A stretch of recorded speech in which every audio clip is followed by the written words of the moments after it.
যখন জুমার দিন আসে, এই জুমার দিনে যদি কোনো ব্যক্তি সকাল সকাল গোসল করে, আর্লি মর্নিং গোসল করার পরে তার উত্তম পোশাকটা পরিধান করে, আর গোসলটা করে ফরজ গোসলের মতো, আতর সুগন্ধি খুশবু তার সামর্থ্য অনুযায়ী ব্যবহার করে, এরপরে পায়ে হেঁটে হেঁটে মসজিদে আসে, বাহনে চড়ে নয়, পায়ে হেঁটে হেঁটে।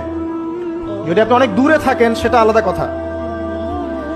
এবং ইমামের কাছাকাছি বসে, মসজিদে আসার পরে যতটুকু সম্ভব হয় সুন্নত পড়ে নিল, নফল পড়ে নিল, এরপর ইমামের কাছাকাছি এসে বসলো।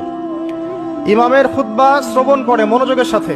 খুতবা শ্রবণ করার সময় কাউকে কষ্ট দেয় না। কাউকে কষ্ট দেয় না মানে হচ্ছে যে কেউ কথা বললে তাকে এতটুকু বলে না যে তুমি চুপ করো,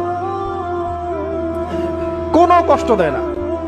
ইমামের খুতবা শ্রবণ করে, নামাজ পড়ে ইমামের সাথে। এই ব্যক্তির আমল নামায় নবী সাল্লাল্লাহু আলাইহি ওয়াসাল্লাম বলছেন যে প্রত্যেক পদক্ষেপের বিনিময়ে 1 বছরের নফল নামাজ আর 1 বছরের নফল রোজার নেকি লেখা হয়। জুমার এই সমস্ত নেকি নষ্ট হয়ে যাবে যদি আমরা এখানে আদব রক্ষা করতে না পারি।